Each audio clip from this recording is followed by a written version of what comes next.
Yes, good afternoon, good afternoon.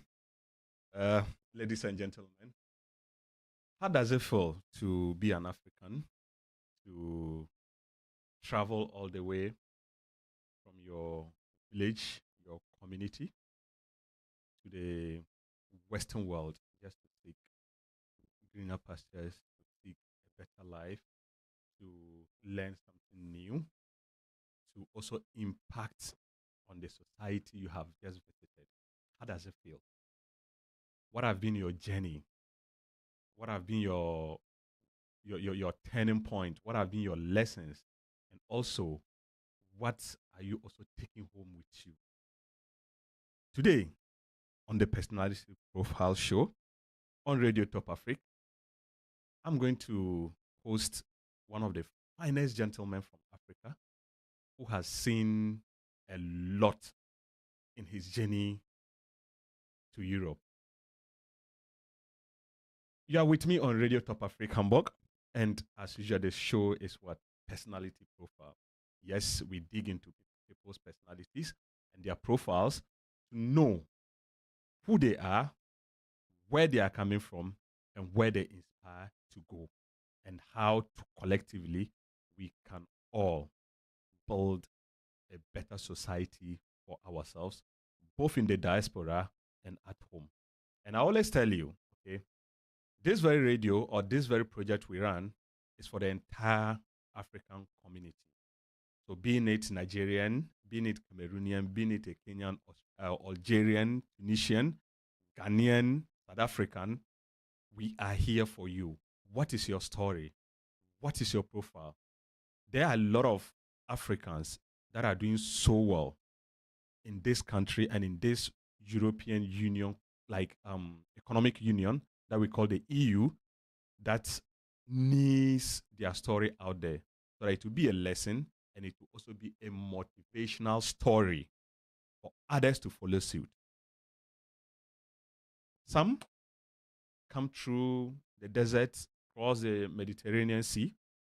Some, they come by the sea, by stowaway.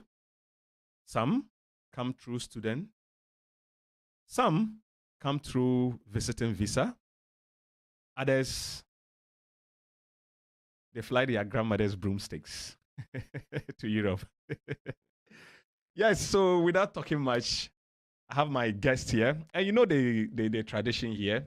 I will only address him by his name I'm comfortable with. Then he will tell us who he is.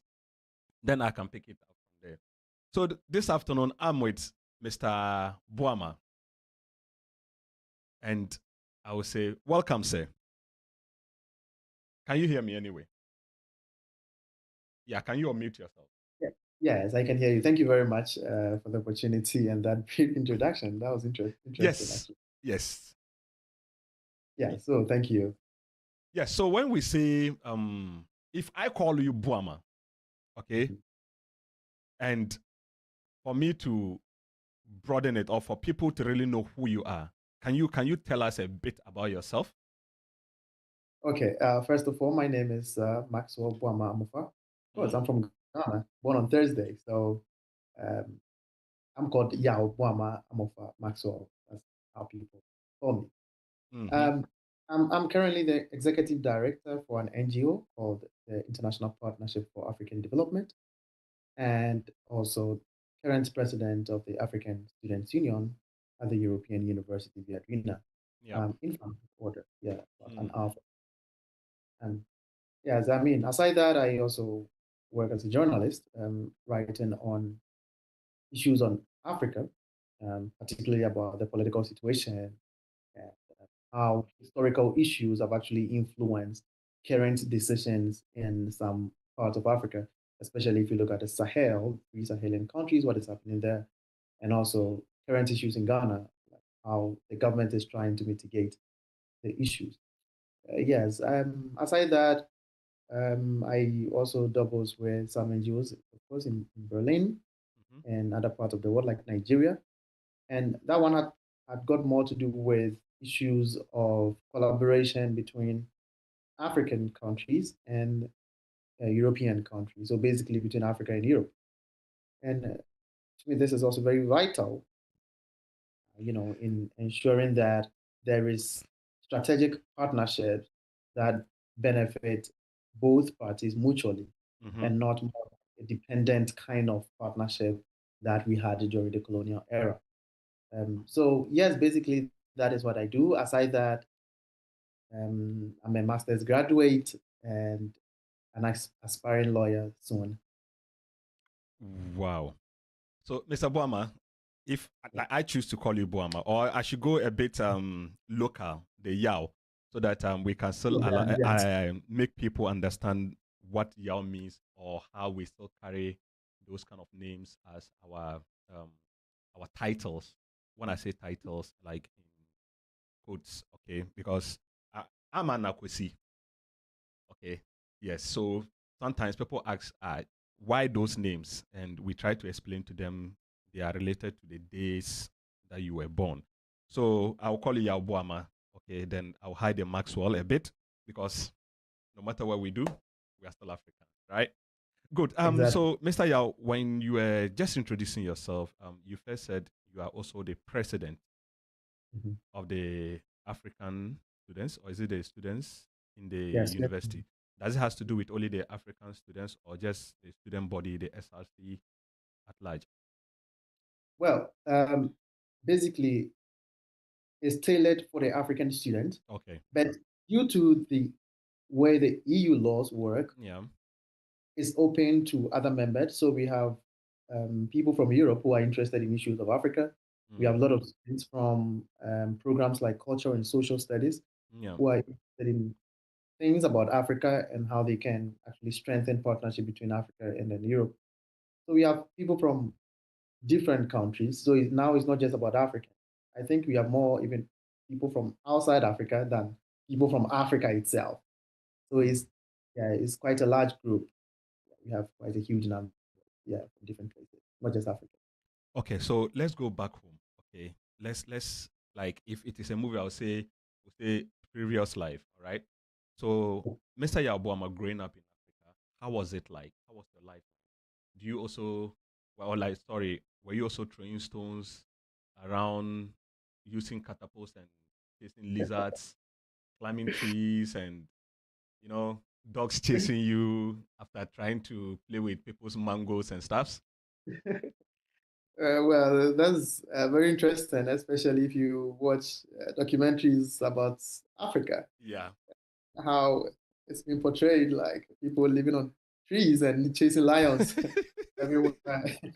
Well, well, maybe fortunately for me, Yeah. if that is the correct word to use, well, I grew up just like most people grew up in Africa. Um, I schooled in Ghana, right from basic education to the university. I attended the Kwame Nkrumah University of Science and Technology, where I studied political science. Um, but being in Ghana, I was deeply involved in the political affairs of the country.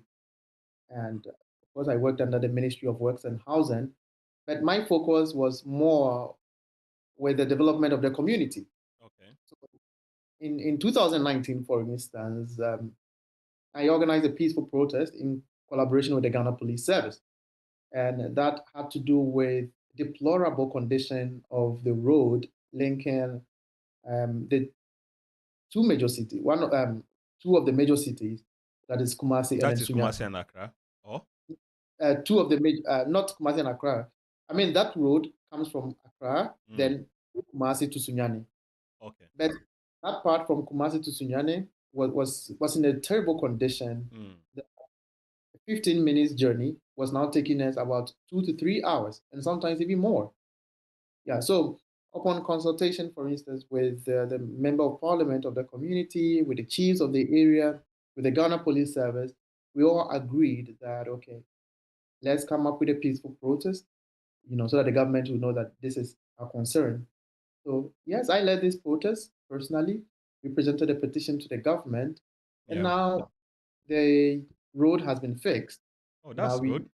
we have quite a great road, and yeah, the distance has been cut short to 15 minutes or even less. Yeah, to travel. You don't need so much time. So being That's in good. Ghana, what I was actually involved in, yeah, before I traveled outside the country. So basically, we are not living on trees. Basically, we are not throwing stones around. Yes, we are studying just like everybody else. Yeah.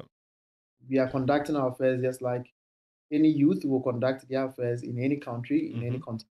And so basically, that is what I was doing in Africa.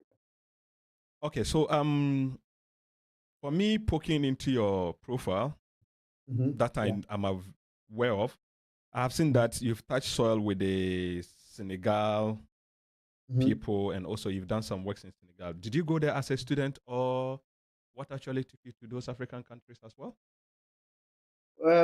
Well, not to go there as a student, but Mm. mostly that's to do more with the political affairs of the country. Okay, of that Yes, particular country. no, of Africa in Okay, general. all right. Yeah, and regarding the current situations of African countries, Yeah. because African countries are adopting very different approach from their predecessor. Mm. And in the case of West Africa, we've seen it in the Sahel, Burkina Faso, Mali, Niger, taking quite a different approach. Mm-hmm. So most of these media companies are actually called me on to actually explain what is happening, the dynamics, and whether these policies adopted by these countries can actually transform Africa to what Mm. we all crave for, or is just another means for people to actually instill themselves in power for a very long time. Yeah. Because we've seen this in several places where people come in with very good policies. We see them very good leaders, Yeah. but after a few years, you realize that things have changed. I mean, drastically. We saw it with Mugabe, President Mugabe of Zimbabwe. It was very good, but later things turned out. Yeah, one of the freedom fighters of Africa. Yes. So, so basically, with the West African Democracy Radio in Senegal, I had such interactions with them Mm. usually, and also about the geopolitical situation and how it affects Africa. So we've seen the Russia-Ukraine war, Mm-hmm. and some Africans being caught in this war. How did they even get there? And how does even this war even affect Africans? So these are some of the things that I discuss, not Yeah. just with the West African Democracy Radio, but with other media companies as well as help with policy briefings with other organizations. Yeah. Yeah, in Berlin, for instance, I held several discussions with an organization called the Cook Partnership for Human Rights, and it's had to do specifically about this war in Ukraine and the issues in Belarus, issues of political prisoners in Belarus, and Mm. mostly I tailor this to suit our African personality. So Okay. how does these things affect African people? The African people in Belarus, in Minsk, how does it affect them? The African people in the Donbass region, how are they coping? How are they moving out to other places or to their continent? And Mm. how state actually supporting them? You know, so basically, this is what I engage the media companies on, including the West African Democracy Radio in Senegal. Okay. And how long have you been doing this with them? Well, for a very long time. I don't think I really remember the time. I don't Yeah. think I remember the period. Yeah, but Yeah, I was just hoping it wasn't the time things were a bit difficult for that country democratically with their democratic system mhm. where we had a lot of instabilities in that country. How were you coping, or it wasn't around that era when you were there? Things were a bit good. Actually, even even when I was there, I was not at the radio station per se because most of Mm. the things are done online. Okay. Yes, yes. So regarding the political situation, uh, I don't think it's got nothing to do actually Okay. basically with me negatively. Yeah. So, but I think that Senegal has one of the stable political situations. The current president, very young president, doing Mm-hmm. quite a good job, having yeah, having very good transport system. He's trying as much as possible to cancel a lot of colonial agreement and to ensure that they are sovereign country and make their own decisions. So generally, I think they are doing very well. Okay. So before I come back to your personality, like to narrow it down to you again, This Sahel region Mhm, and the geopolitical environment of the globe at large, mhm. blending it in with this global conflict or global threats that we are having in this modern day. How do you think it affects the Sahel region? And some of the, should I call it, developments we are getting with coup d'etats and counter coup d'etats and other countries minding their business with their democratic system. What is actually the issue? Well, the issue is more historical, Mm, and the leaders that we had, um, somehow to say, did not do much to actually change the historical condition. Because if I'm allowed to give typical example of the 1958, where France, which colonized most part of these West African countries, was leaving, most of these countries were actually forced to sign certain agreement, mm-hmm. which came to be known as the Franc-Afrique. Yeah. And of course, some of them had great leaders. In Burkina Faso, they had Thomas Sankara, who actually changed theirs, and he said, no, we are people of dignity, and then we must pursue our own agenda. So he changed the name um, from something Volta, forgotten, to Burkina Faso, which means people of dignity. Yeah. Upper Volta. Yapa Volta to Burkina Faso. Then, but some countries were not really able to go that right way. So most of the things actually were there. They were still there, but they were just trying to mitigate it. Mm, Yeah, even in Guinea, they had the same problem. When they tried to go out under Sekou Touré in 1958, France launched a serious conflict on them called the Operation Persil in mm-hmm. 1960, destroyed the whole country, destroyed their critical infrastructure. So, yes, Sekou Touré was able to make some changes, but later everything reverted back. So most of the leaders that came back did not do much. So Yeah. most of these francophone countries were some of the poorest countries in Africa. You look at Niger, had so much uranium but had no electricity. But they were exporting uranium to produce nuclear energy, to produce electricity in some parts of Europe. You know, so these leaders feel like, you know what, we've had enough of this. It's time for us to actually cater for our own people. So we are Yeah. taking our into our own hands and then making the changes. You know, Yeah. but of course, sometimes we are a bit skeptical about this. So far, they are doing so well, but we are a bit skeptical about this because of the history of military rule in Africa. Mm, Uh, because they usually come up as very good people, they are coming to save the people, but in the end, they end up doing worse.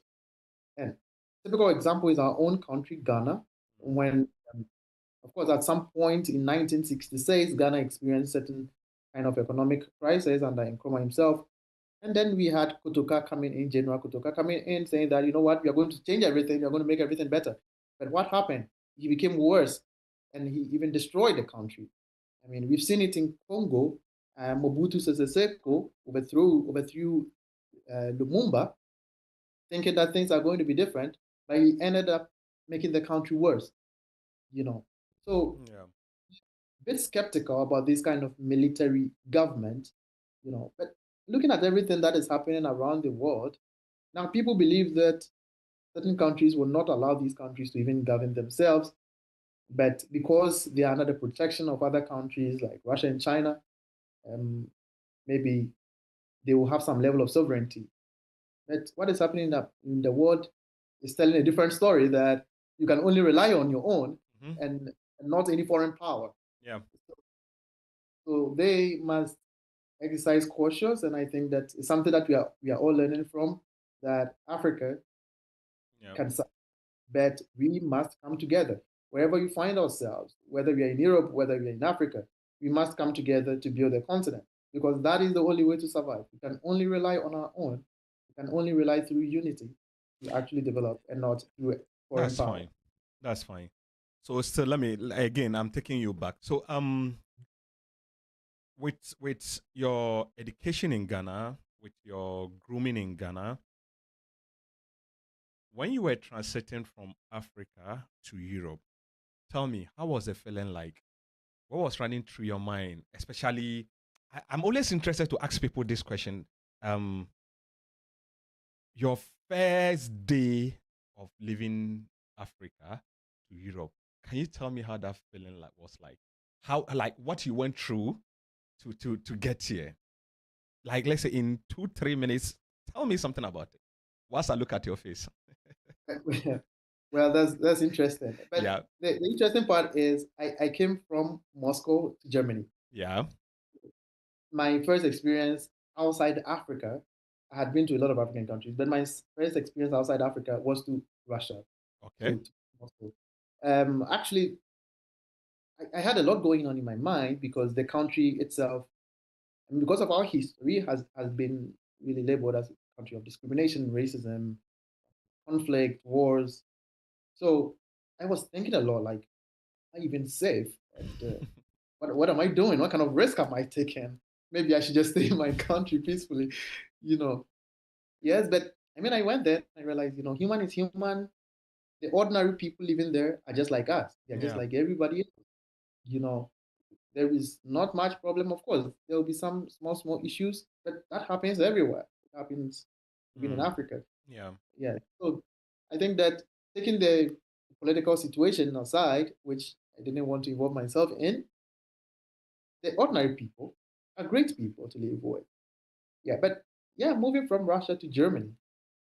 Yeah, now I feel like I'm moving to where we have a lot of Africans, we have a lot of Ghanaians. Mm-hmm. And how is it going to be like? Okay. You know, first was the visa process, which to me was a bit easier compared to the experience I've had about people applying from Africa. Yeah. And they have to book appointment. You need a library of documents to apply for visa and all that, and you have longer waiting periods. But applying from Moscow was easier. Actually, it didn't Yeah. take me more than 6 weeks, and then most of the things were done online. Even though I had to submit documents to the visa application service, um, but it was a smooth process, and the people were very respectful at the visa application center. So the process was very smooth. I think the delay I had was when I arrived at the Düsseldorf airport, Mm-hmm. because we had a lot of people coming in and you had to join longer queues at there.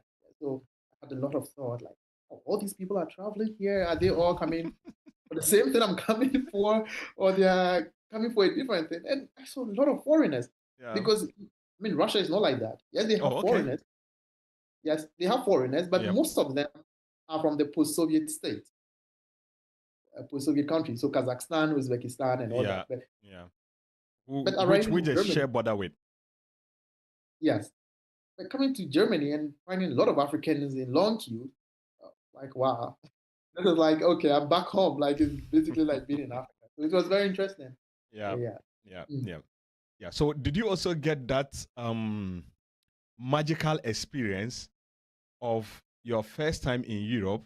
Then you find vehicles or cars you see in Africa as luxurious, then you see them here as taxis, then you ask yourself, where am I? Exactly. Yes. I mean, especially Germany, where you have Mercedes as taxis. I mean, it's something interesting. Um, yeah. When I got here, I was really surprised to see that Yeah. they're using Mercedes for a lot of things, which is something that I also learned from. I was surprised, but I learned from them Mm-hmm. that you know what, you need to first prioritize what you produce before other people can prioritize it. You Can you know, say that again? Can you repeat it again? you need to prioritize what Mm-hmm. you produce in order for others to also prioritize it. If you don't love what you produce, forget about others even looking at it. Yeah. And you could clearly see this in the German system. The taxis are Mercedes Benz, the ambulance are Mercedes Benz, the police vehicles are Mercedes Benz or VW, Mm-hmm. BMW. You could clearly see, you know what, they are using exactly what they produce. Yeah. That is quite the opposite of Ghana, where we have tanker, but we don't use it for ambulance. So if we could actually prioritize some of the things we use, we can also get there. Yeah. So uh, I was surprised, but it has really taught me a lot, and I've really learned a lot from Germany and Europe in general. Yeah, that I think that I've learned in most part of the world. That's fine. So, yeah. Um, again, looking at this life you have come to see in Europe, or let me narrow it down to Germany because we are talking from Germany now. I'm in Hamburg, you are in Berlin. First of all, I want to ask, when it comes to the integration process, the onboarding process, how did you find it? How was it like with you? Um, First, let me share my experience with even getting to my university in Frankfurt Oder, Mm-hmm. which is Frankfurt Oder is a small city, one Yeah. hour from Berlin.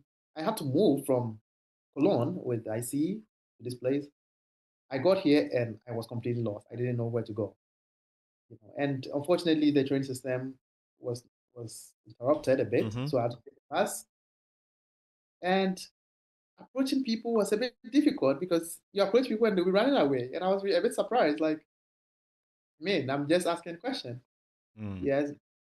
So at the beginning, it was difficult. I felt like, okay, I shouldn't even approach anybody about anything. Maybe I should read about it. Mm-hmm. But later on, I realized that, you know what, people have their own differences, but majority of the people Yeah. are willing to give you the information if you approach them politely and ask for direction. Yeah.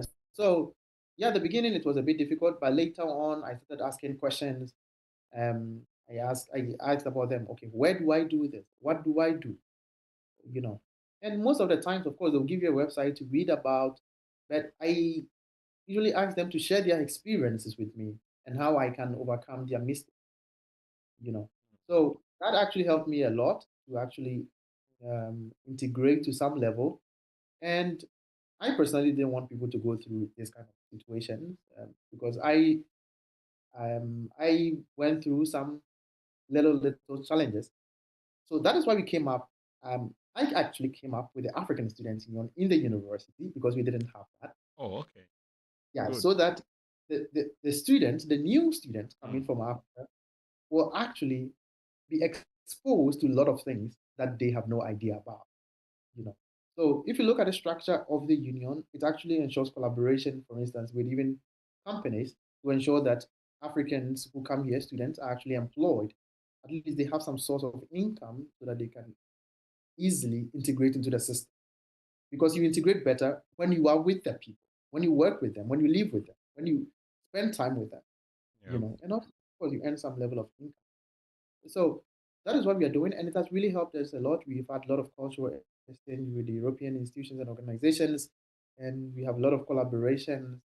And it feels like home because you have your people, you have foreigners with you, but you still feel together. There is this bond between you and the Europeans and people from other places, and it actually feels good, yes, to be in the midst of those people.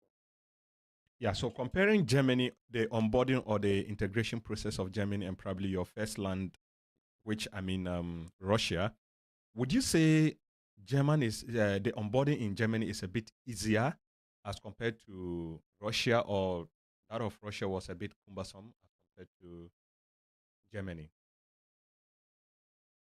I mean, they all have their good part and their bad part. I think it will be difficult to say one is better than one Mm. because Germany, one thing I like about Germany is that if you are, for instance, a student, if you're a normal student, you have Mm. the chance to learn the language for free. And this is one key thing in Germany. Mm-hmm. That is quite different in Russia. Mm. In Russia, you have a semester to learn the language for free. But if you really want to learn deeper about the language, you would have to pay for it. Okay. So if you don't have that resources to pay for it, it will be a bit difficult to actually integrate freely. But the German system gives you that opportunity to integrate freely. They give you that language course, learn the language, and after that, if there is any other thing, then we can talk about it. Mm. Yeah. So that is the difference. But if you look at the Russian system, it's much easier, from my personal experience, it's much easier to get a job, even if you don't understand their language, than it is in Germany. In Germany, you need to understand the language. And I think that is why they made the language free. Um, but over there, I think it's because, of course, the number of people compared to the number of jobs, you can see that the balance is a bit shaky because they have very low population. They have a lot of jobs. So Now they open it up for international people from different countries who really want to work. So if you look at the Africans, you have the Africans working in the media and they don't understand Russian. They are working as teachers, they don't understand Russian. You know, they give you that opportunity to do that. Mm. Yeah, so that is the difference between them. So everybody have a good side and they have their bad side. So it will be quite difficult to actually, you know, and say one is better than the other. But I think that in Germany, once you know the language, you are Yeah. good to go. You can easily do whatever you want to do. You can do whatever job you want. Once you have the skill, I think you can get it easily. Yes, compared to Russia, I think, in my Yeah. opinion. That's true. That's true because Germany really gives that opportunity of, or to people to learn the language. Then from there, the opportunities are there for you to grab. Yes, most of us as Africans or Auslanders, they call us, like, I mean, foreigners, do complain of the bureaucracy of the language and also the system, how to get yourself integrated into the system as quick as possible. Yeah, so I don't know how your experience have been whilst you are here and how that has also shaped your life. But then, Mhm. in doing this interaction, I still want to know from you what is your perspective of the educational system in Europe or in Germany as compared to Ghana or Africa? Because sometimes we do have this, I will call it school of thought, that in Africa we kind of do more of theoretical aspect of it and we don't do the applied aspect of the education. I don't know. Is that true with your experience? Well, yes, I would say that is true How? to a large extent. Um, you know, the problem is the base. It all deals with history, and we've not done much to change it. Mm, Historically, when Africa was colonized, the idea was for us to follow instructions. It wasn't for us to produce. So that is how our education was structured for people to be given the theory to follow it, so that the actual work will be done by the powers that actually colonize the country. So we are to learn, know, and then produce raw materials and send to Europe to industries to, you know, to produce them, to produce finished goods and then send it back to Africa. And we have not done much to change this system. So you go to class and you have a lot of books to read. But at the end of the day, you cannot really produce the practicality of it. You know, mm, we are not taught how to produce the things. We are just taught how to grab information. But of course, things are changing gradually because we've seen some students, even in high schools, producing some kind of robotics. yeah. Um, we've seen the universities trying to even manufacture their own cars. So, yes, things are changing. But compared to Europe, of course, we are not there. Europe is producing trains, they are producing planes. Now, AI technology, we are not there yet. So it will be quite difficult to compare. But gradually, I think that we are getting there. With my personal experience, I mean, I study law and I have had this exposure, international law. I've been to the European Court of Human Rights. I've been to the International Court of Justice. I've been to the International Criminal Court to actually have practical experience of whatever I'm being taught in class. So I'm not just reading from the book. I'm not just reading articles. But I sit there. I've sat in the ICC to witness a case, to witness how the case was conducted, you know. And after that, I had a meeting with one of the judges of the ICC to Wow. ask questions about the procedure. Yeah. So why this procedure? Why did they do this? Why did you do this? You know. So after living there, I realized that now I have that practical experience that can enable me to work directly in the court. Mm, But that is not the case if if you are in Africa studying there. yeah. You are just theory. You don't even know sometimes where the ICC is based, which is a problem. So basically, that is the difference. But we hope that things will gradually change. And Africa will become, Africa will become what we want Africa to Surely it will become such or as we wish. But I also think that most of our leaders would have to sit up and be up and doing some of the things we try to do, or some of the things we try to impact as a continent at large. Yeah, because like you rightly said, in Germany here, when you got here, you felt at home because you saw a lot of Africans and stuff like that. And I can gladly tell you that um, out of the lots that you have seen, it is only going to be 30% that will be dependent on the government, because most of them, we all try to survive in our own way. We all struggle to survive in our own way. Okay, those that are in the professional or the elite group are there. Those that are in the middle class are also there. Those are in the lower class are also. We have all kinds or all sects of Africans who are found in Germany. And yes, I would also agree that Germany has given certain opportunities for us to climb on or to onboard ourselves on. Though, yes, we still complain or we still have that genuine, no, it's not a complaint, but that genuine concern as to how certain limitations or barriers are also put before us not to go higher. Okay, but before I allow you to address that, I would want us to go for a quick commercial break.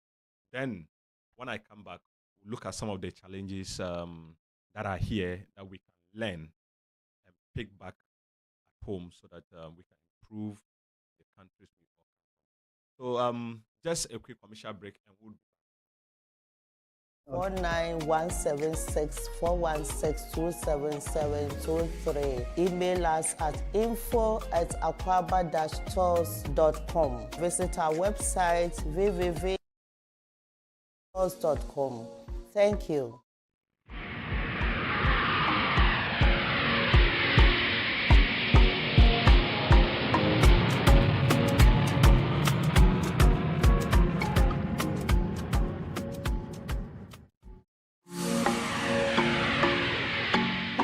Greetings from Hamburg. My name is Teresa Edu from Akwaba Travel and Tours Hamburg. If you want holiday packages, you are free to come to our office. If you want tickets all over the world, our ticket sales is global. You can also follow on us for visa services, and for our Ghanaian fellows, you can apply Ghana passports here in our office, Vansbecker to say 15C. We are the U-Bahn station, Vatinal. You can also reach us per telephone +4917641627723. Email us at info@akwaba-tours.com. Visit our website www.akwabatravelandtours.com. Thank you.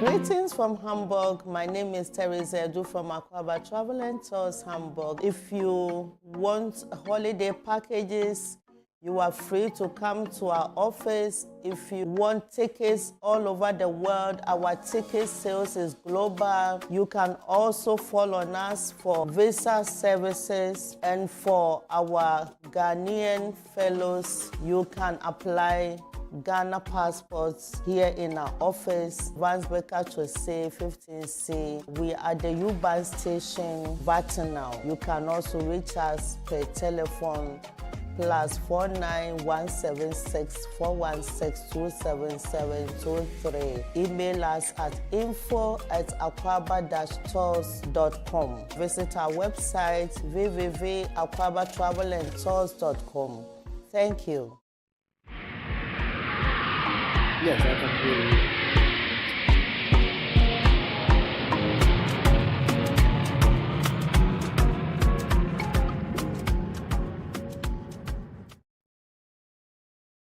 Yes. So welcome again and good afternoon to my viewers and listeners who have stayed to enjoy this discussion. Yes, I'm still online with Mr. Maxwell BOAMAH, and I would say Mr. Yao or Yao. Yeah, who is will I call him a political analyst, well vested in international politics and law. And he was just telling us how he journeyed from Africa as a young boy from Ghana to being who he is currently. And we are still diving into his activities and to know more about him, because the man has a lot in stock. And I think I need to unpack him. You know, we need to unpack him so that we know what and who he really is. So once again, welcome. And I will say stay tuned whilst we enjoy our discussion with Mr. Maxwell. Yes, so Mr. Maxwell, you're welcome back again. Thank you very much. Good.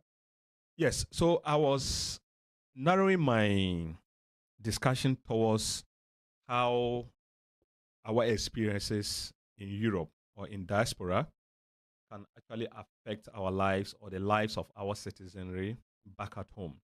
Now, with all these countries you have visited, you have seen how they live their life, how they manage their socio-political system, and probably economy, right? If I'm not pulling you to areas that you might not be too comfortable with. Tell me, all right, what have you seen in Germany that, if adapted in your country, Ghana, can change things for us? Well, thank you once again. And I hold one particular belief that it is the citizens that build a state. So without the citizens, the government would do everything. Yeah. So one thing I've realized in Europe and most places I've been to, most of these advanced countries, is that the citizens take high interest in the policies of the government. The government is not simply allowed to do whatever it wants. So if the government is adopting policy, even the youth can gather themselves.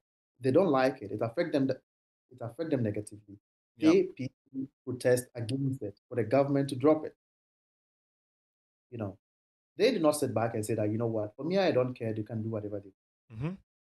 You know, so I think that if we can adopt that, then we can actually put the government on its toes and tell them that, hey, you are going the wrong way and you need to do the right thing. And I think that this was actually experienced in the recent elections that we had in Ghana, where the current government, the previous government, I mean, people criticize it, but some changes were not made and people did not really like it. So we saw a decline in the voting patterns that the voting that it used to get in previous elections.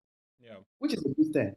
It's a very good thing. If this government doesn't do what it's supposed to do for the citizens, the same thing will be done to it. So the government is realizing this and they are trying to make changes to ensure that things are done right. But yes, we need to put more pressure. If we do not like things, the people must go out there and stand on their toes. Putting that aside, the government must also, the political leaders must also have that passionate and compassion about the country they live in. The German foreign minister is sick, he wouldn't travel to other countries for medical care. So they will make sure that what is in the country is done right, so that when they are sick, they can go there. You know, the priority is not to travel outside for medical care. So if we are going to prioritize the fact that if you are sick, you're going to receive medical care in our country, we are going to build our hospitals. If we are going to prioritize that our kids are going to be educated in government public schools, then we are going to build those government public schools. And that is one thing I've realized about all these countries. Their people are educated here. Their people experience medical care here. So they make sure they build those systems, you know. But that is quite the opposite. So I think that this is something that we need to adopt. There should be, now there is a constitutional review in Ghana. I wish that they include that once you hold any position in Ghana, your children must be educated in Ghana. You and your family must have medical care in Ghana, you know, because if you know that, then you will build the school. You wouldn't allow your child to have any kind of education. You want him to have the best of education. Yeah. No. Yeah, so I think that is something that we need to adopt. And then the idea of giving priority to political leaders in traffic, I think is something that should come to an end. Um, Maybe the president, fine, that makes sense because of security reasons.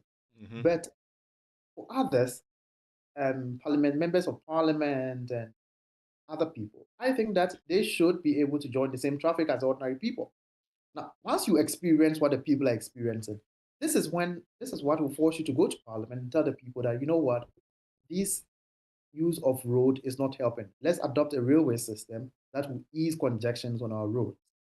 But now people are not experiencing that. Parliamentarians are not experiencing that. When they are coming, the road is open for them to move freely. And nothing really pushes them to actually feel how the people are feeling. But if you can adopt such measures, that will actually put the people on the toes to make decisions. Then why not? I think that some of these changes can actually be made. Yeah, but until then, I don't really see much effort being put in place to change some of these things. I mean, we've seen Ghana, we are trying to construct an expressway, which is a good thing. But I wish that that is rather transformed into constructing a railway line, because a railway line from Kumasi to Accra would actually, you know, transport cargo, would transport, the food from the north to the Yeah. south, which will reduce the price of goods and services within those regions. Because food is very cheap in the villages in the north, because it's in abundance, and they don't have better transport to transport them to the south, to Accra. So the food in Accra costs 2 or 3 times higher the price than a food in the north. Let's build a railway system like we have in Germany, railway system connecting the cities that will transport some of these things, that will transport human beings. You know, so if you live in Kumasi, for instance, you could easily work in Accra because it will take you about an hour or maybe less, to travel by regional train. So these are some of the things that I've learned in Europe, I've learned in Germany, that I think that if adopted could actually transform our society significantly to what has been viewed, as people prefer to call it, third world country, to Yeah. how they put it, first world country. Okay. So, Maxwell, again, um, with that same scenario, okay, of what we can do better in Africa, the family system we have in Germany or in Europe, you've been here, you study, you see how people go about with their lives, both those from Africa and also indigenous of these European countries. I don't know whether you do have a family here or not, but probably you might have gotten one or two friends, both of foreign lands or indigenous of European Union. With a family setup and education, what is your take on that? Well, that is a very sensitive topic in Africa because of how our family system is structured, Yeah, making one sex or gender, that the male, the head of the family, the female as a helper. yeah, This also deals with issues of biblical quotations, things in the Bible, like the man is the head of the family. Um, you know, that is quite, I've seen that that's quite different in most part of Europe, mm, where more like equality over there. Everybody contributes their quota to it. Nobody solely depends on one for financial support, and they both perform almost the same responsibility. A man cooks, a man washes the dishes, and all that. That is quite different from Africa. yeah, But these are cultural differences that I think it's to be very difficult to compare, because that is more of tradition that would be very difficult to change. Yes, in some part of Accra, people are adopting this approach of Europe where things are the same. Man is the man and woman. There's no difference. Everybody perform the roles were expected. But that would take time to adopt such system. It will take a lot of time to adopt that system. Until then, in Africa, I think that the man will continue to be the head of the family, and then, you know, the woman, of course, as a supporter. Yeah, but I think the most important thing is that we need to respect our partners and understand the burdens on them. Don't leave all the household chores on one person while you just sit down and just watch television. Because both of you will be working and to watch provide for the Arsenal family. play. Yeah, both of you will be working to provide for the family. So Yep. why don't you come together, both of you, and then ensure that household chores are being taken care of, the kids are being taken care of. So I think that it's just a respect for each other that we need to adopt. Not necessarily adopting someone's culture, but we need to respect our partner. We need to respect the people we are living with, married to live with. I think that is the most important thing. Once you respect somebody, you will always be of help to them. You will always assist them. You will always work together with them to ensure that things are done together and properly. Okay, so with this same family status or like family orientation, like I asked you, how does it affect our educational system? Because when you look at the system they run here, okay, and how families are fully integrated into the educational system, I don't see that in Africa. And it is a worry because in Europe here, once in a while, you get they would say they want to have a discussion with you, the father or the mother, or both of you, more or less like a PTA meeting. But this is a separate discussion from a general PTA meeting where the parents come and discuss matters of the children at large in the school. But there are always sessions, more or less like an appraisal. Yes, it is an appraisal process, okay, or event where you sit with a teacher of the child to discuss the progress of the child, where the child is lacking and where the child is doing well. Then you look at how you can help the child grow together.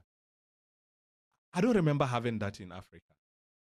Do you think some of these things, if we put them or like we bring them into the educational system, it will help us, or our culture would just not allow that? Or again, do you think it's a colonial manipulation kind of thing that is making things the way they are? Well, for this one, I think it's something that we need to adopt. It's something very good. But first, let me say that I also worked as a teacher in Moscow, right? And I had all these encounters with parents, these meetings with them. Yes, of course, assessing the child's potentials, the things they are capable of doing, the things they are not, where their weaknesses are, and what can actually help their future. Because every child has specific talent that the teachers actually try to study, monitor for a long time, and then brief the parents about it. This guide the parents on helping the child make the right choices in life, which I think is something very good. I don't think this has got to do with the colonialism or it has got to do with the traditions, but it's just about the educational system that yes, we've not really have a better approach in actually ensuring this relationship between the parents or the families and the schools. So I think it's something that we really need to adopt. Look at every child's case specifically and try to approach the parents about it. But one problem that is hindering this is lack of infrastructure. If you go to most government schools in Ghana, in Africa, I've been to Cote d'Ivoire, and it's the same, almost the same as Ghana. You have a lot of kids in the same classroom. When that is the case, it becomes very difficult to identify the potential of every single kid. And the fact that every day you have new children coming in. Because in the schools I worked when I was in Moscow, mostly the kids are between maybe 8 and 10 maximum in a classroom. That's maximum 10 kids in a classroom. So it becomes very easy to monitor every child, And from time to time, there is this rotation to put the children in classrooms where they are at par with their colleagues, because every child has their own pace of development. So if you put all of them together, it will become very difficult for some of them to catch up with their mate. So there is all this rotation, put the children in places where it becomes very easy, for them to cooperate, and then through that they develop. But we don't have that because we don't have the infrastructure. The infrastructure is not there. In most part of Africa, in Ghana, in Africa, you realize some children still sit under trees to study. Yeah. You know, we need to look at that, put in the maximum infrastructure, and then adopt a curriculum that will ensure effective parents-teacher collaboration. And one thing that we can also do is strengthen the internet connection between us, between the internet connection in the country. Mm-hmm. Because in most countries, sometimes the parent doesn't even need to go there. Every day, a report is sent to the parent regarding what the child did, the behavior, the development, and the limitation. They send this directly to the parent. So when I was a teacher, we had a system that actually connected the schools directly to the parent. So right after each lesson, after school, after the school day, a report about every child is sent directly to the parent. So including all the exercises that children did in school.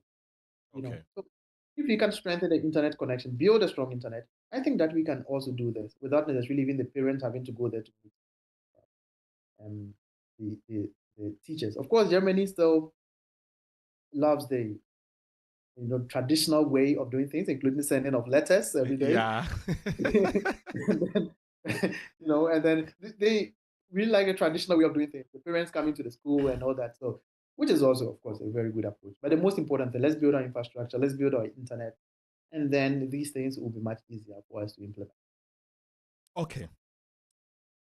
So let me now take you to the future. Yeah. Tell me, what does Mr. Maxwell wants to be, or what are you looking at, or in 10 years' time?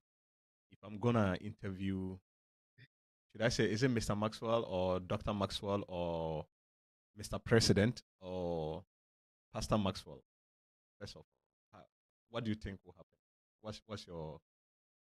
What's the next plan? Well, like I said, I'm an aspiring lawyer. Yeah. Of course, also working on PhD. Mm. So, but for me, the titles are not even the most important thing. The most important thing about me is the impact I want to make in Ghana and in Africa. I believe that it has come to a time where we need to employ the knowledge we get outside back into the continent. Yeah. And if you realize most of the changes made in Ghana in the 1960s were ideas Nkrumah had sought from different countries. Remember, he studied in the UK, he studied in the US, and he had very good relationship with the Soviet Union at the time. So he had learned a lot from different parts of the world, and it became much easier for him to implement those ideas because he had seen them. Someone says, what people have not done is more difficult, but things you've seen people done before is much easier because you know the experiences, you know their mistakes, it's much easier to correct them. Yeah. So in the future, yeah, I'm looking forward to, of course, contribute my quota to the development of Ghana, of the continent. And I hope that I will have that opportunity, whether in the government, whether in a civil society organization, wherever I find myself, the most important thing is the impact that I will make to the country. But yes, in the future, I also look forward to working with the Legal Aid Board, which provides legal support, mostly free legal support, for people who cannot afford that. Because we have a lot of people in the prison who were imprisoned for petty crimes. Some of them I wouldn't say even crime because someone steals food and is in prison. Maybe the person was just hungry, Yeah. he had no choice. So The law working is with the law, isn't it? yes, I think it would be a great opportunity to actually help defend some of these people, reform them, and bring them back to society to contribute their quota to the development of our dear country and continent. So basically, yeah, that is it. Yeah. So with you even talking about you looking up more on the impact of what you do or the impact you can give to Africa, let me just use this platform or this opportunity to say that yes, with Radio Top Africa, we are under a bigger NGO, or in German they will say IFAO, that we look at empowering, educating, and also integration. And with the empowerment, we don't have a limitation. We start from kids to business people. All right. yes, we look out for opportunities and donors and people who can help the community and who can help in Africa so that we can what? Make everybody's life a better one from where we first found them. So we do that. And the radio is part of that. We also do concentrate on education to educate people, both academic and social or cultural, any form of education. Actually, we do that. But you will agree with me that what in Africa, immediately the word education is mentioned, everybody thinks about the secular one. Yes, we also make sure that we do help our young ones, okay, to educate both in Africa and in the diaspora. An example, as part of the education, okay, Top Africa as an IFAO, we are building schools in Africa.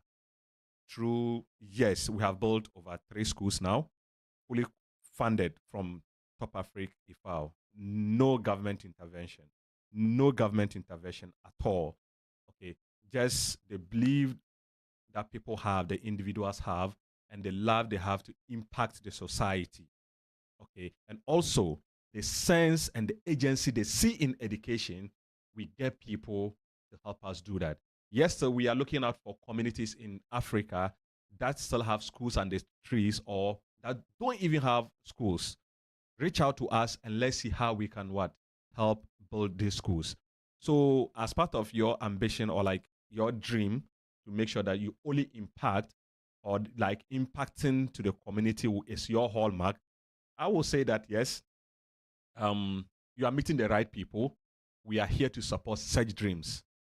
Okay, so we'll talk more or like we interact more after this discussion. Then we can see how we can come together and make sure that our dreams becomes a reality. Yes. So quite recently, we have this project of educating kids in Hamburg on ICT, how to do coding and do game development and stuff like that. That is Top Africa for you. Okay, where we had a lot of funding and support to do that. Yes, though we will say that we still need more help.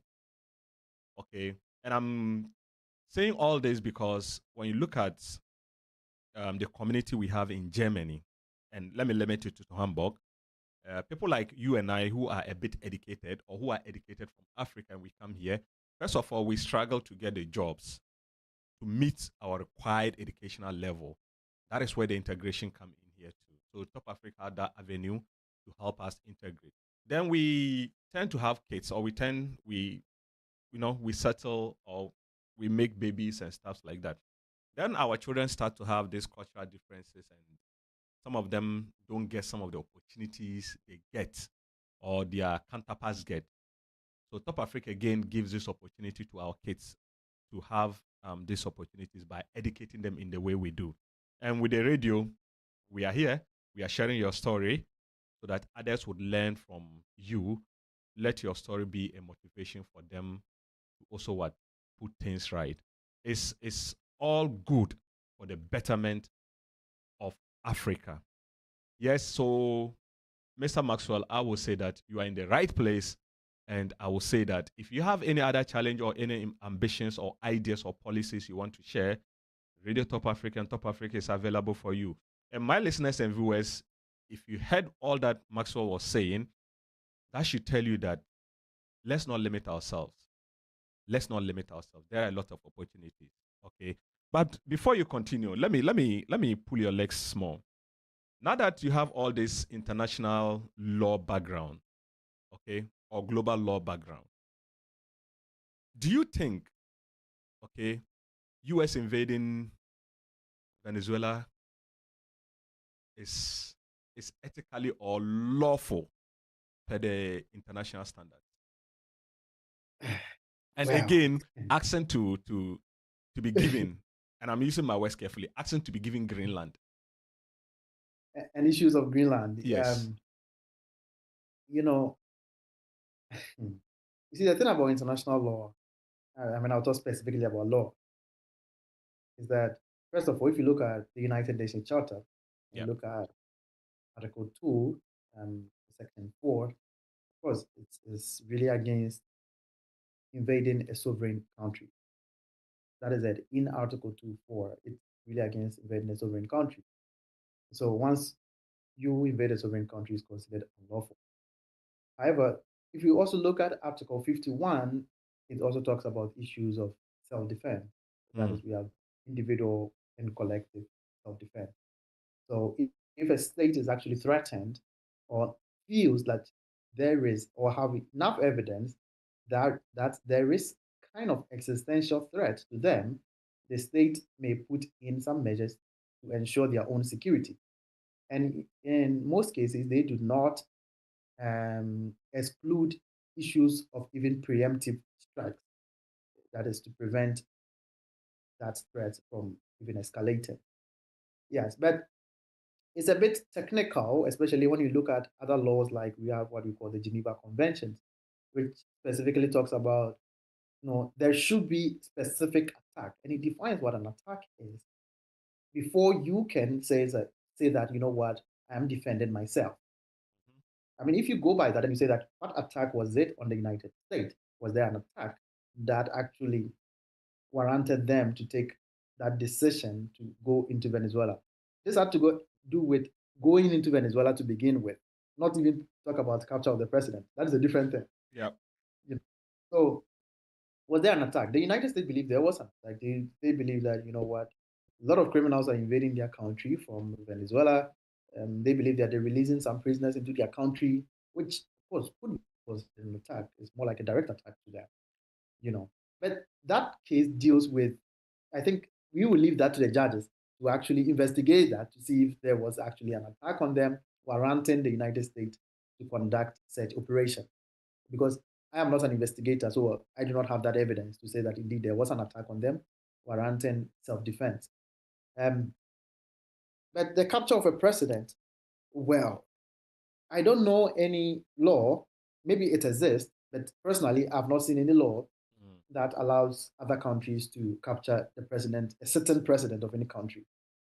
Maybe that particular law exists, but for me, I don't know. I've not seen any law that allows that. So yes, I mean, if there is no law like that, then of course the judges will go ahead and say that that was unlawful to capture a certain president of a state. And I'm quite familiar with the Russian constitution. And if you look at the Russian constitution, for instance, they have the usual three organs of government. That is the legislature, judiciary, and executive. Aside these three organs of government, there is also the president. So in effect, they have four organs of government. And the president is placed above these three organs of government. Wow. So if, for instance, you capture the president of that country, it's like you've captured the state. That is how it's interpreted.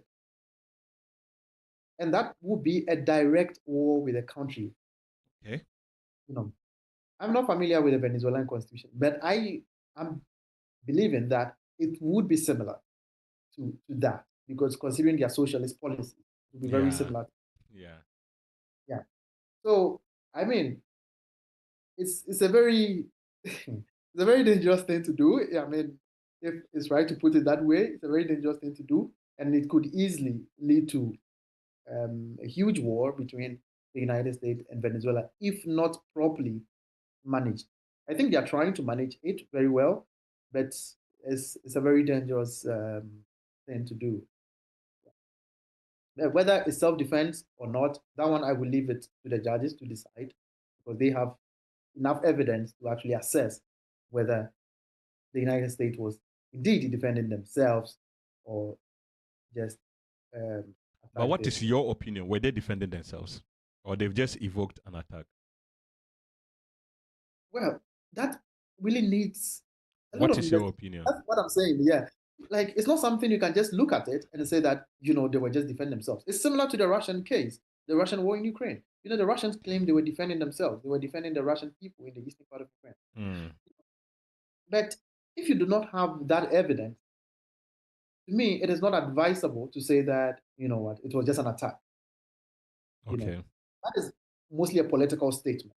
But I am not a politician in this case. In this case, I'm talking about law. So unless there is enough evidence to actually make that judgment that indeed, yes, they were defending themselves or they just invaded that country, I don't think it's advisable to say that, to state explicitly that they were defending themselves or they just attacked.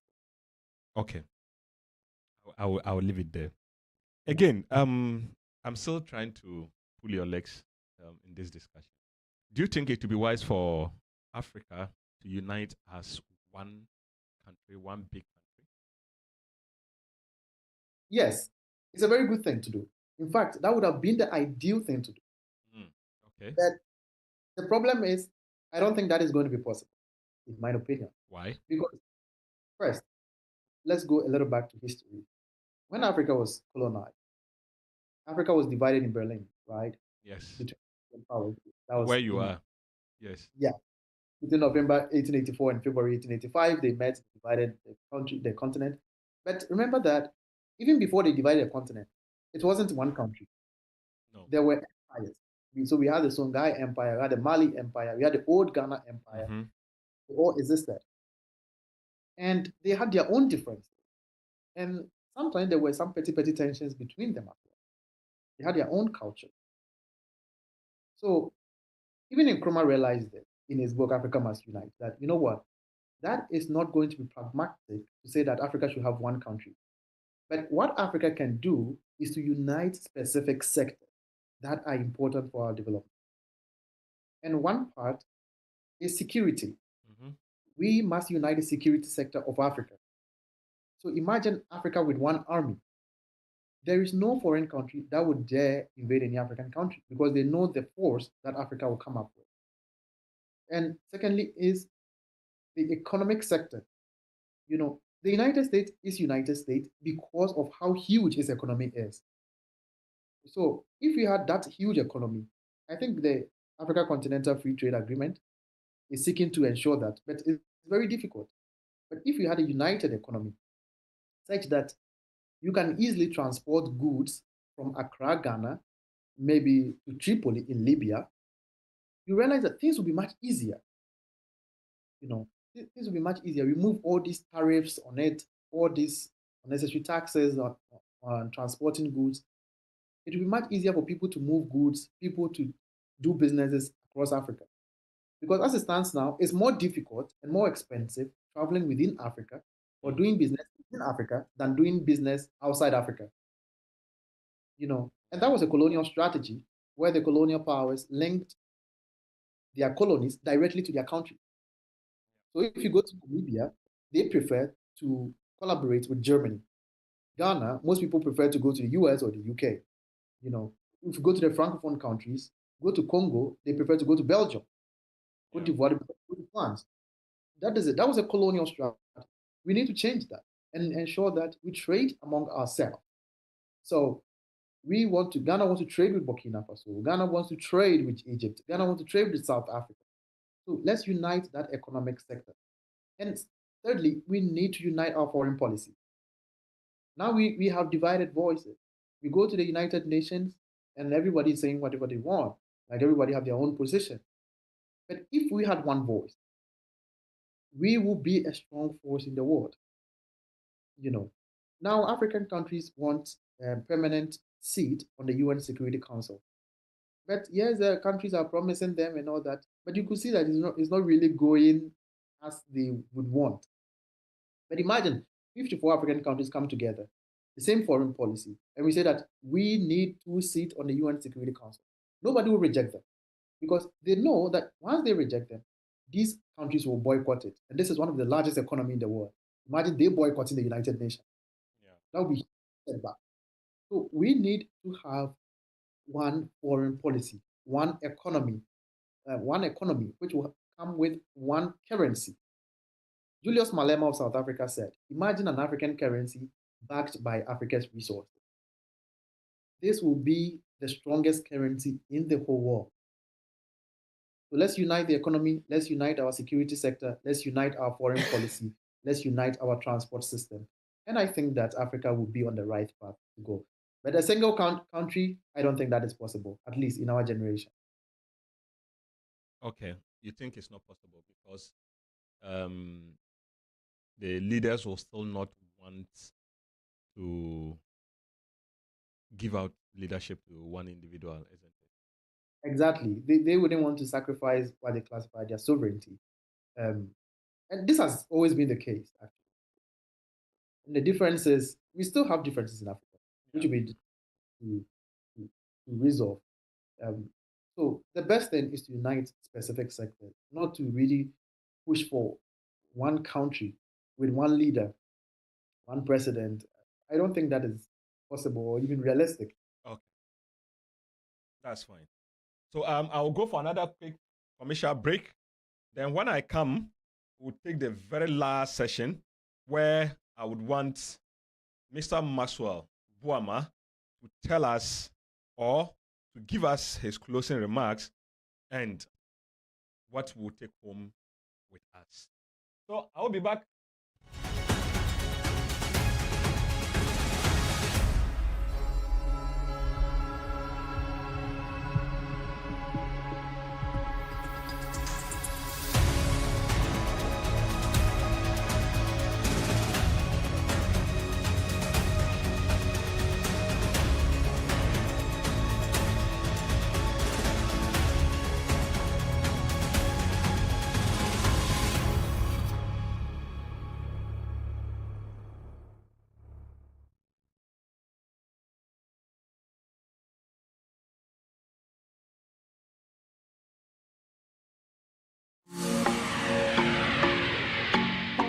Greetings from Hamburg. My name is Teresa Edu from Akwaba Travel and Tours Hamburg. If you want holiday packages, you are free to come to our office. If you want tickets all over the world, our ticket sales is global. You can also follow on us for visa services, and for our Ghanaian fellows, you can apply Ghana passports here in our office, Vansbecker Chose 15C. We are the U-Bahn station, Vatinal. You can also reach us per telephone +49 176 416 27723. Email us at info@akwaba-tours.com. Visit our website www.akwabatravelandtours.com. Thank you.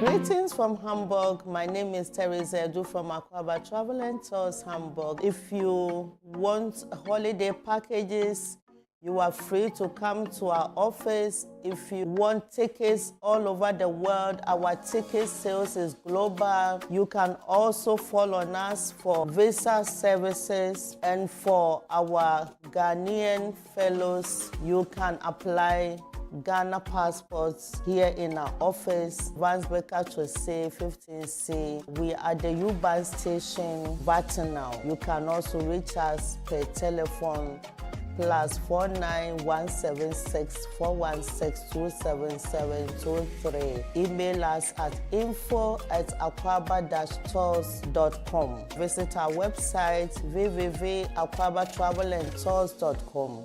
Thank you.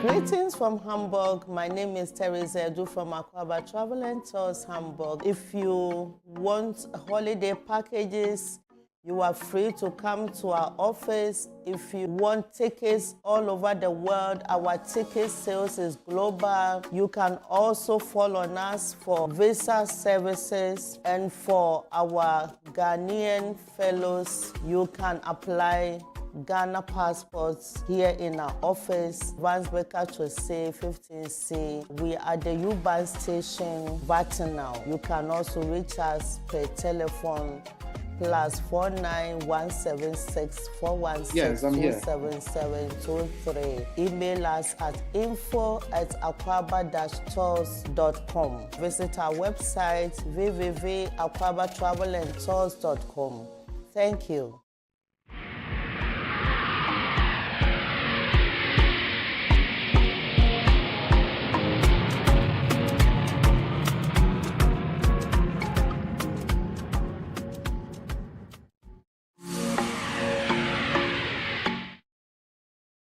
Yes. So we are back again, and I will say welcome. And those who are just joining us, this is Radio Top Africa Hamburg.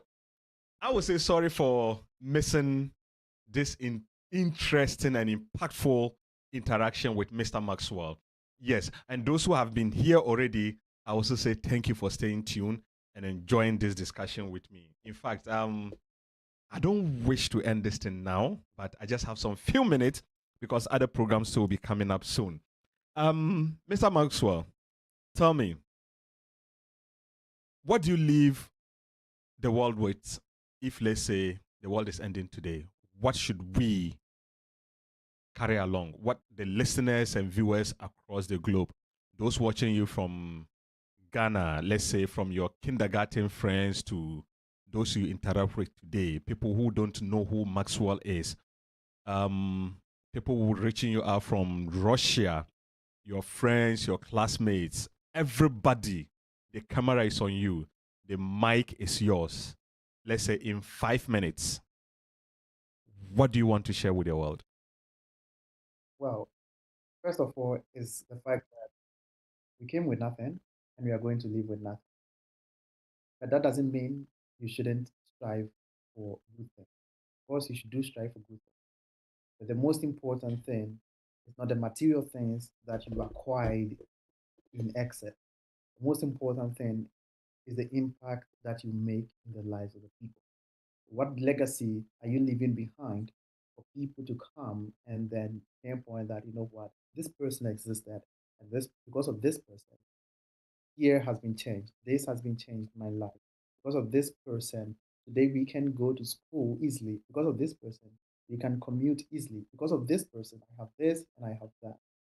So I am urging everybody to do the little that they can, wherever they find themselves, to leave a positive legacy, to impact in the lives of the people around them, impact in their community, and wherever they find themselves. That's all I have. That's all you have to say. Then let me add you. Let me push you to African leaders. What do you have to tell The African leaders, them? that's a tough one.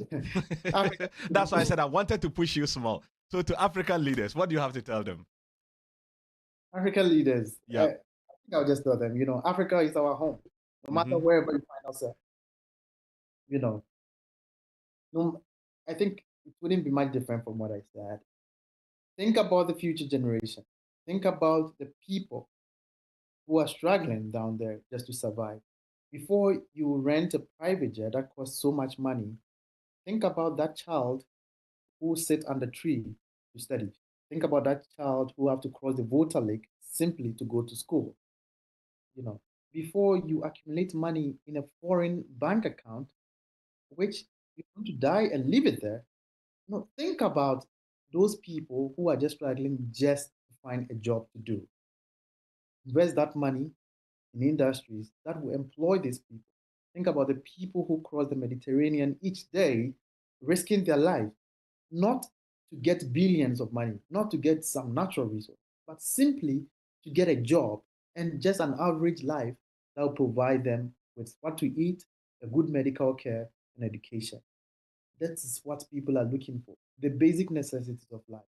So before spending extravagantly on things which do not help the society in any way, I will urge them, invest this money in the lives of the people. Construct these companies, employ these people, provide them with the requisite education, and together, let's build the mother continent together. We have enough resources to do this, and let's come together and do it.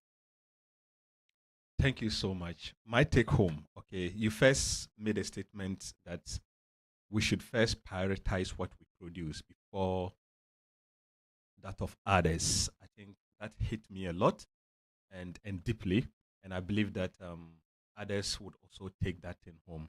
Let's prioritize what we produce before you think about others. Wow, that is also very, very impactful there. And also your advice to the leaders, telling them that, hey, Africa is all we have. We should do well to think about how we can make it a productive one rather than making it a graveyard. Yes. So, listeners and viewers, this is Mr. Maxwell for you. Mr. Maxwell, sorry, I didn't give you an opportunity. If you have any shout outs to give, you have 2 minutes before I wrap up. Sorry for that. Well, of course, first of all, to all the people of Africa, Yep. and then people, Africans in the diaspora. Yes, to my teammates in my NGO, IPAD, International Partnership for African Development. They are doing an amazing job, and I thank you so much for all the things they're doing. Of course, to my colleagues at the African Students Union, yeah, I say hello to them and everybody, all the Africans in Germany, wherever you find yourself. Thank you very much for the support, and we hope to continue doing this to impact more lives in Africa. Thank you so much. So, my viewers and listeners, I always tell you that, look, when Sita is sitting on this seat, this very red seat, I'm going to bring you a lot of impactful and great programs. I'll bring you personalities that will share stories that would change your life. Yes, change won't come if you don't get up to seek for it. Okay, or if we don't start to change ourselves, we won't get that change. And Maxwell has been one of the examples of the agents of change we have in our community right now. Yes, he is based in Berlin. He is very open. Anybody who wants to reach out to him, yes, you can reach out through his social media handles, or you can reach out to me or Radio Top Africa Hamburg, and we'll get you connected to him. And you can discuss with him your challenges and how he can also help you improve upon your life or your community or your business, because he has what it takes to do that. That still tells you that Africa, we have the men. We just need to what? Prioritize what we produce, not just in items or in goods, but also in the human capital that we have. Yes, today I sit here and I make this noise in quotes, all right? But you don't know my journey. You don't know my journey. We are all still growing. Tomorrow, it will be somebody else. Tomorrow, I'll not be interviewing or discussing with Maxwell. It will be another person. That tells you the strength we have. That tells you the values that we are picking up from each day, and we learn and we want to grow. Why don't you also be that agent of change? And let's make a better future for us and our kids. I would want to say thank you so much for staying with Radio Top Africa for all these years. It's a new year, and I told you this year is a year of fire. We are bringing you more and more and powerful programs like what we just had today. Mr. Maxwell, for you, I will say that may the Almighty God bless you, protect you, and keep you. May He make whatever you want to do or your ambitions come to pass. Your real purpose for being on this earth, like you rightly said, you desire to impact the society. May that become a reality. May Radio Top Africa be your partner in making this a reality. And may God bless us all as a community. And I'll always say, there is no home like Germany, Hamburg. Radio Top Africa, we are here for you. Shout outs to my producer, Johnny Amwako, who is always my backbone. But sometimes he tries to be very stubborn with me. And also my director, Mr. Otabel, and he's called Jerry Amwako Mensa. And the old man in the house, Mr. Desmond. And then my mom, Madam Tess of Aquaba Travel and Tours. I also say thank you to all of you for supporting this show. And I will say I'm out of here.